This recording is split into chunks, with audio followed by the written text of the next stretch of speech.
Olá, meu nome é Pedro do Nascimento Azeredo e eu estou aqui no sítio, na festa, né, de aniversário da minha mãe, que fez 80 anos.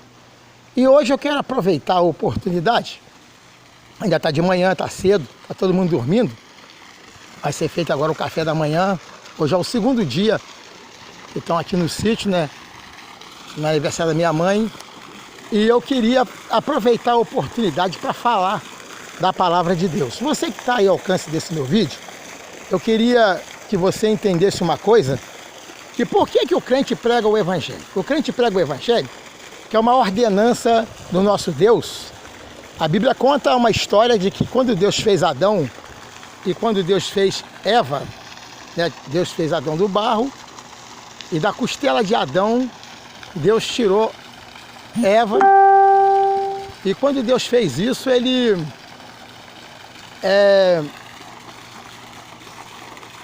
passado um tempo depois, Deus dá uma ordem para Adão para não comer do fruto do jardim. O jardim não era igual a esse sítio que você está vendo aqui, mas tinha muitas frutas, né?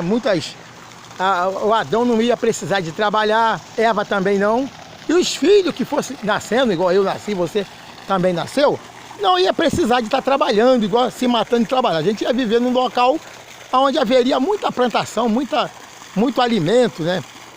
De frutas, essas coisas assim, frutas saudáveis. Não precisava de geladeira, nada disso. Só que Adão vai e peca.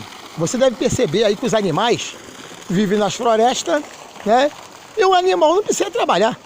Olha a quantidade de animais que tem na floresta. O homem destruiu muitos, mas se não tivesse destruído, né? O animal, por exemplo, é um exemplo que você pode ver, que essa multidão de animais vive na floresta, tem comida para todo mundo. Então ia ser a mesma coisa se o Adão não tivesse pecado. Mas com o pecado de Adão e Eva, o que acontece? Adão e Eva pecando, eu estou no sítio, né? Dá para você perceber. Adão e Eva pecando, Deus agora amaldiçoa o homem e amaldiçoa a mulher. O que Deus falou foi o seguinte, que o homem ia ter que trabalhar do suor do seu rosto para poder sobreviver. E a mulher, como castigo, teria filho com dois. Você observa como a cachorra, só para citar um exemplo, não tem um filhote só, né? Tem cachorro aí que tem até 10, 12 filhotes, dependendo da cachorra, é aquele montão de filho. Você imagine bem se essa cachorra sentisse essas dores do parto, né? Igual a mulher sente. Ia ser uma coisa cruel, né? Dá para você, né, notar que é. E tem outros animais aí que tem filhotes, né, igual tipo uma égua, que nasce aqueles cavalão, né, grandalhão, a vaca. Esses animais, por exemplo, têm seus filhotes e tá aí, tranquilo. Quando acaba de ter filhote, lambe o bichinho, sai andando, vai pastar, não precisa ficar de resguardo, não precisa de nada disso. Não é igual o ser humano. A mulher, Deus falou que ia aumentar as dores do parto. Então a mulher, quando tem essas dores cruéis que tem, às vezes eu fico vendo a menininha novinha, elas namorando assim, ela engravida, e vai ter neném, né? Menina novinha aí, bem novinha. E eu fico pensando, poxa, que sofrimento para essas meninas novinhas. A mulher mais amadurecida já está até acostumada, né? Porque é mulher, né? Né? Mas tem muitas meninas que é novinha, e passa por uma situação dessa, então eu fico imaginando que sofrimento que deve ser para essas menininhas. Mas o que eu queria dizer mesmo é que todo esse sofrimento é por causa da maldição que Deus amaldiçoou o homem e a mulher. E a Bíblia diz que Deus olhou do céu para a terra, não viu um justo sequer. Segundo a Bíblia, o único povo de Deus é o povo de Israel. Deus fez uma promessa para Abraão, Abraão foi pai de Isaque, Isaque foi o pai de Jacó, e Jacó, ele teve o nome de Israel. Quem recebeu o nome de Israel foi Jacó. Jacó teve 10 filhos, mais 2 filhos de José. José também é filho de Jacó. Então esses 12 que são as 12 tribos de Israel. Essas 12 tribos de Israel, a promessa que Deus fez, então fez com que esses 12 filhos de Jacó, que leva o nome das 12 tribos, só esses 12 que são de Deus.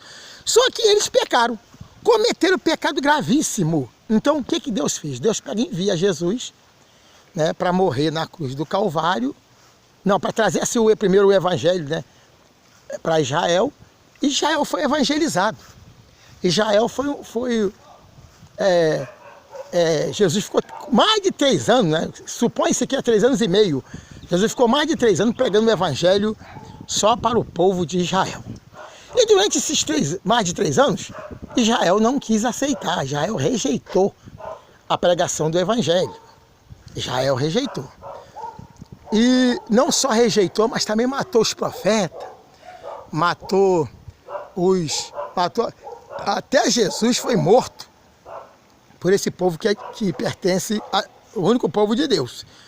Já o povo que não é israelita, o povo que é de todas, que somos nós, que não somos israelitas, esse povo, ele é um povo que é considerado como sem chance, sem salvação. Nós não tínhamos direito algum. O que Deus fez? O que Jesus fez? Quando Jesus pregou o evangelho para Israel e Israel não quis aceitar o evangelho de Jesus, não querendo aceitar, o que Jesus fez? Jesus fez o seguinte, lá em Mateus capítulo 23, Jesus chama os escribas e fariseus à atenção. Muita gente não entendeu ainda que escriba e fariseu só é o povo de Israel. Chama os escribas e fariseus à atenção e diz para eles que eles estavam abandonados, ou seja, o povo de Israel foi abandonado.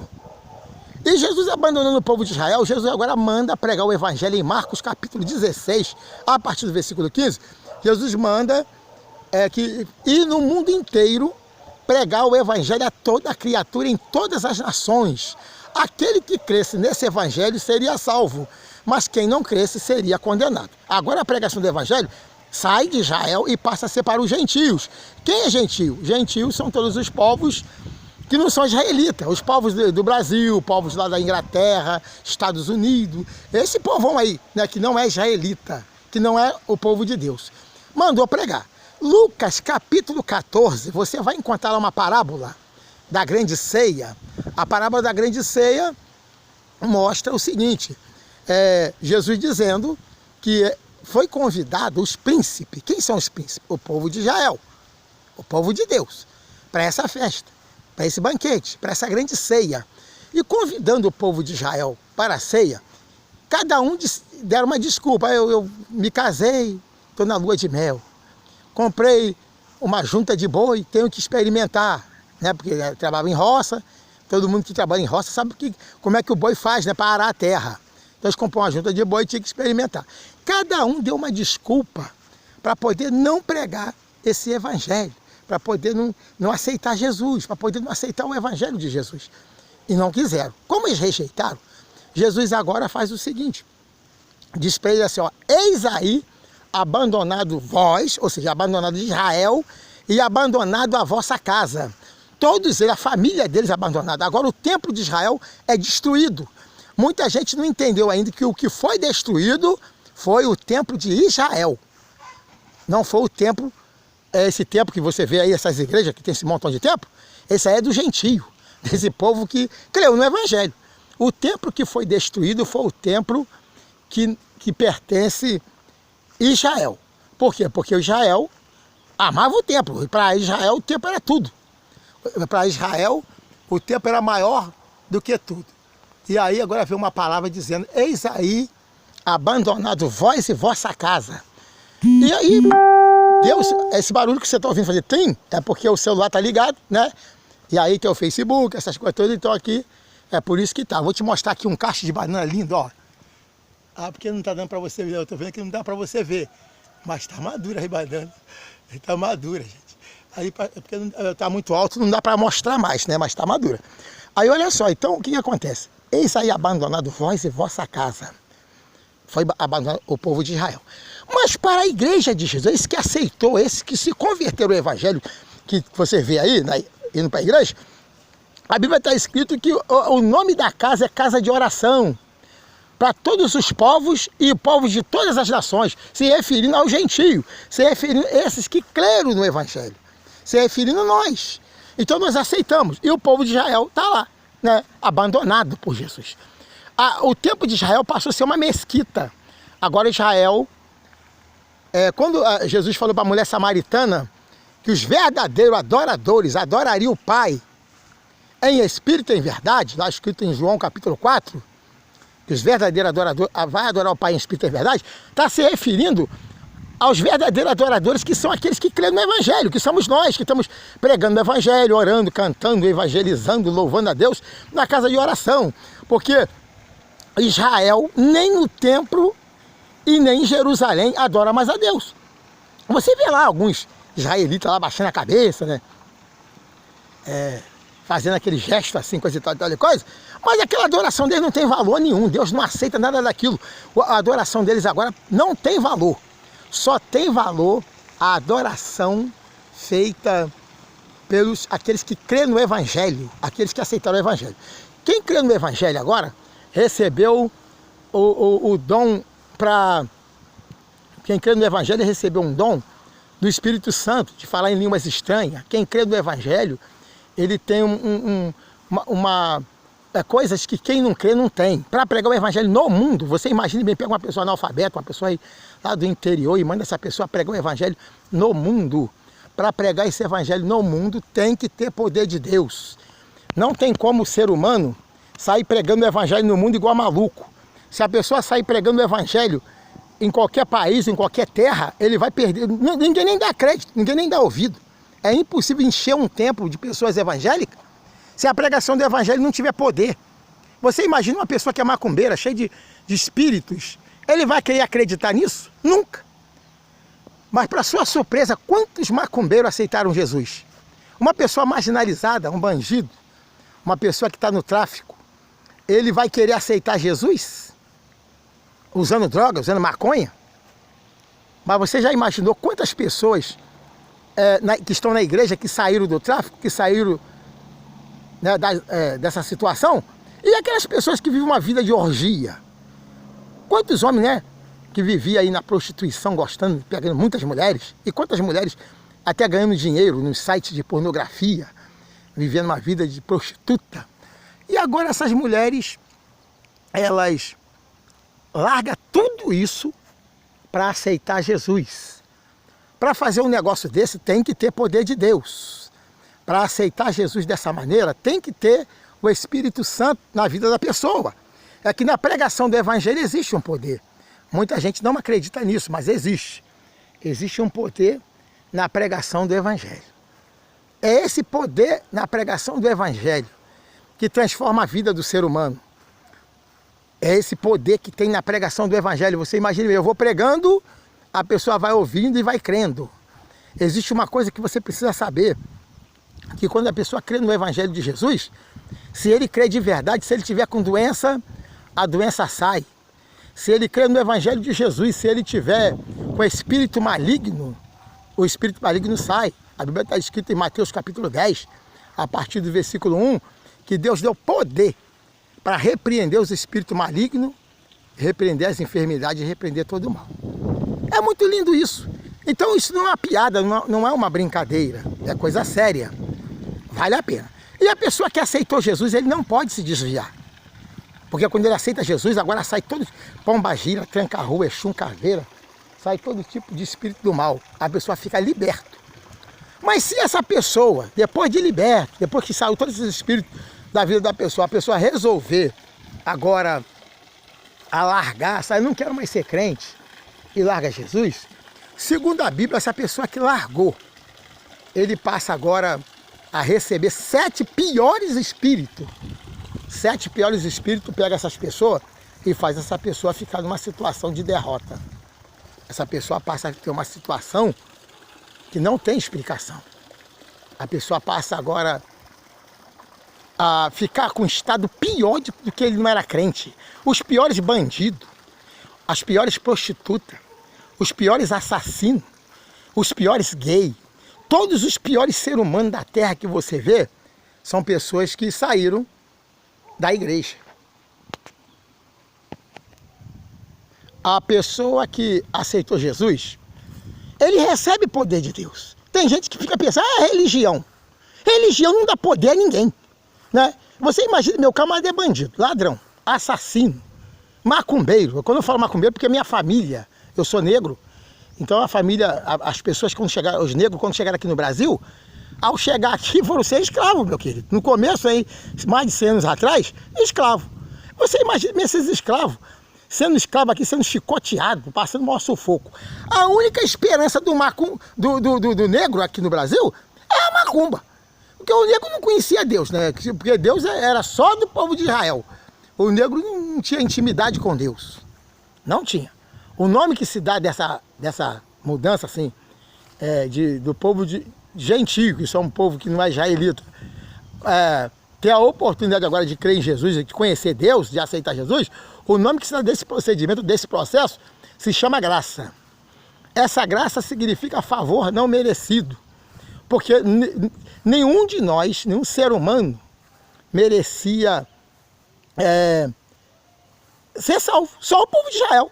Olha só uma coisa que eu queria te mostrar aqui. Eu estou pregando a palavra de Deus para você, mas tem coisa que chama atenção. Eu gostaria de te mostrar. Isso aqui é uma bicicleta, olha. É uma bicicleta, não sei se dá para tu ver bem. Essa bicicleta aqui, ó, é feita de madeira, de cipó. O camarada conseguiu fazer uma bicicleta. Eu estou tentando aqui a melhor posição para você ver, ó. Ele conseguiu fazer uma bicicleta. Deixa eu ver se eu consigo aqui uma imagem. Aqui, acho que agora deu. Tá vendo aqui, ó? Ele conseguiu fazer uma bicicleta com madeira. Ó, muito bem bolado. Gente, mas achei lindo. Amei essa bicicleta. Por isso que eu dei uma paradinha aqui na pregação da palavra. Eu vou voltar nela. Presta atenção na palavra de Deus que salva a tua alma. Eu queria que você soubesse que a palavra de Deus não é religião. Se tu tá só sentindo vontade de pombagira, poder no sangue, só sentindo vontade do Exum Caveira, eita, todo enrolado, a tua vida toda complicada com demônios de todo tamanho. Eu quero dizer para você que esses demônios não estão aqui na terra para brincadeira. Eles não estão aqui na terra para brincadeira. Eles estão aqui na terra para arrasar com a vida do ser humano. Agora o ser humano, meu querido, incorporado com esses espíritos que faz comer carniça, faz a pessoa matar criança. Ei, eu queria que você entendesse bem.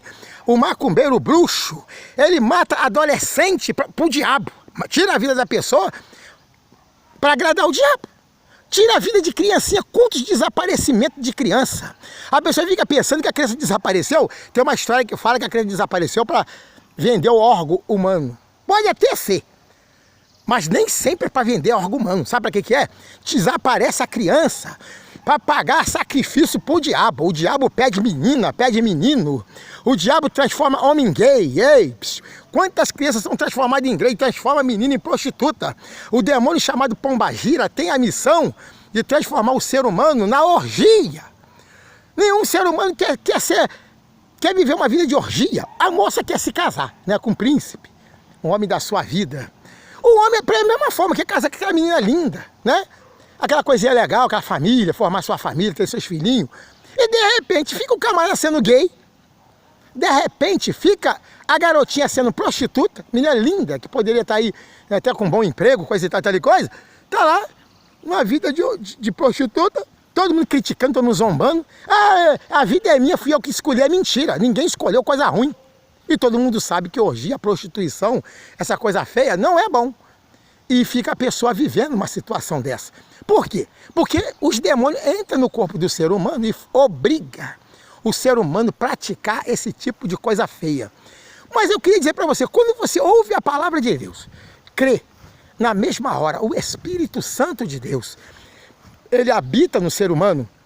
O ser humano agora tem o Pai, tem o Filho, tem o Espírito Santo morando dentro dele. E essa morada que o Espírito Santo tem na vida da pessoa, ele faz o ser humano agora ter poderes. E o poder que o ser humano tem é de expulsar. Não tem o Exum Caveira? Ele não é poderoso? Não tem a Maria Mulambo? Não tem aí o Emulu? O Zé Pilantra? Todos esses demônios que você conhece são poderosos na terra. Ih, tem um poder extraordinário. Não vem com esse papo de falar que não existe, que existe. Existe e vem para matar e roubar e destruir. Vem com a violência total. Mas quando chega diante do servo de Deus, que tem um Pai, que tem um Filho, que tem um Espírito Santo morando dentro do ser humano, esses demônios perdem a força. Eles perdem o poder, eles saem fora. Eles não ficam, porque Jesus deu poder para repreender todos os demônios, toda enfermidade, todo mal. Aí você pergunta, então por que existem pessoas na Terra que são doentes? Por que existem pessoas na Terra que são oprimidas? Pessoas que estão numa situação ruim? Porque o ser humano, a resposta é essa, o ser humano não quer saber do Evangelho de Jesus. O ser humano não quer aceitar Jesus. O ser humano não quer crer no poder de Deus. O ser humano não aceita de jeito nenhum, né? E quando aceita, o ser humano cai na burrice, né, de se desviar. Olha, se uma pessoa que não é crente, que não aceitou Jesus, que não converteu no Evangelho, ele passa por um sufoco muito grande, você imagine bem aquele que se desviou. Segundo a Bíblia, o desviado, ele entra nele 7 piores demônios. Eu falei 7. Está escrito na Bíblia. E esses 7 piores demônios, meu querido, ele não entra no ex-evangélico, no ex-crente, para fazer o ex-crente ser vitorioso. Ele entra para fazer o ex-crente perder tudo, ser uma pessoa miserável, ser uma prostituta, ser gay. Ele entra para fazer a pessoa ser bandido, assaltante de banco. Ninguém é burro. O que adianta tu assaltar banco, morrer crivado de bala? O que adianta você assaltar o banco e ser procurado pela polícia do Brasil e no mundo? O que adianta você assaltar o banco e não viver uma vida tranquila com a sua família, né? Viver uma vida, eu agora estou vivendo numa mansão. Por que a pessoa é corrupto? A corrupção, gente, é uma coisa cruel. Não existe corrupto que vive uma vida regalada. É tudo engano. Se o cara construir um prédio de sei quantos milhões ou de bilhões, perde tudo. O camarada rouba, leva aí 10 anos roubando. E depois leva 20 anos na cadeia. Adiantou alguma coisa? E perde tudo, porque ele vai para a cadeia, ainda perde tudo aquilo que ele conquistou, né, na base do troço errado. Não existe ladrão que vive uma vida rindo. Não existe bandido que vive uma vida feliz. É uma correria direto da polícia, não dorme direito, não vive, não tem paz, não tem paz. Por isso que eu queria dizer para você, quem é que vive uma vida dessa? Ex-crente, ex-evangélico. São pessoas que passaram a ter uma vida cruel, porque largaram Jesus. Então eu queria convidar você, o vídeo está quase acabando, mas para você aceitar Jesus, procura uma igreja evangélica, né, mais próxima da sua casa ou mais distante, onde você quiser. Mas mesmo que você não vá à igreja, você começa a chamar Jesus, Jesus, Jesus, Jesus, Jesus, Jesus, Jesus, Jesus, eu estou vivendo uma vida cruel. Não tem essa história, meu querido, de ser fanático. Ei, escute bem, Jesus pregava o evangelho de dia e de noite. Na multiplicação do pão foram 3 dias de jejum pregando o evangelho. Jesus mandou os discípulos alimentar a multidão, porque a multidão ia desfalecer pelo caminho, porque ninguém tinha comido nem bebido. 3 dias jejuando, 3 dias sem comer. Você está entendendo? Então essa pessoa era fanático? Os discípulos de Jesus morreram pregando o evangelho, eles eram fanáticos? Você está me entendendo? Era fanático? Eles estavam pregando o evangelho. 3 anos e meio, aproximadamente 3 anos e meio, uma vida voltada para a pregação do evangelho, para o louvor a Deus, para os cânticos, né? Pregando o evangelho, as pessoas falando mal, criticando, zombando. Até o dia de hoje você vê que o crente, o pastor é chamado de ladrão. Existe uma batalha muito grande contra os crentes, mas os crentes estão aí pregando. Isso não é fanatismo. Mas quando a pessoa está se matando pelo Flamengo, pelo Vasco, por qualquer time de futebol, de qualquer estado, de qualquer país, ninguém chama esse torcedor de fanático. Ninguém. Quando a pessoa está comendo carniça na macumba, fumando charuto, metendo a cabeça do pinto, pega aqueles pintinhos, bota a cabeça do pinto na boca, arranca com os dentes, ninguém chama esse macumbeiro de fanático. Você está me entendendo? Ninguém fala que a pessoa que está vivendo uma vida de orgia, de prostituição, tal de garoto de programa, o cara que é gay ou uma situação dessas, ninguém chama de fanático. Só é fanático quem é crente, quem se livrou disso. Eu queria passar para você essa informação. Para se livrar dessa desgraça tem que ter Jesus. Só se livra quem tem o Pai, o Filho, o Espírito Santo habitando dentro do crente. Só assim que se livra dessa desgraça. É preciso aceitar Jesus, é preciso que a pessoa receba o Espírito Santo. Eu quero passar para você uma informação que talvez você não saiba. Quando você aceita Jesus de verdade, meu querido, o Exum Caveira não tem mais poder sobre crente, a Maria Mulambo não tem mais poder, o ser humano passa a andar diferenciado, O Pai, o Filho e o Espírito Santo passa a habitar dentro do crente. Esse crente agora tem Jesus. Esse crente agora vive com Deus. Esse crente agora tem uma vida totalmente voltada para Deus.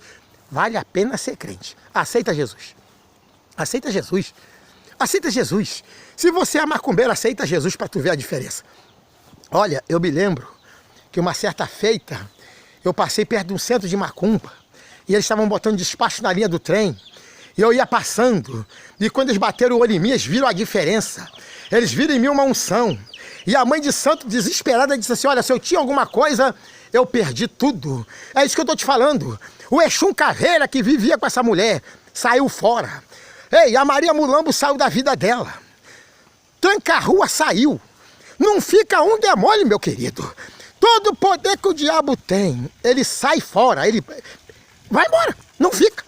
Porque crente tem poder de Deus. O crente que vive com a vida voltada para Deus, no jejum, na oração, que vive uma vida se consagrando, esse crente é diferente. Ele é um crente diferente.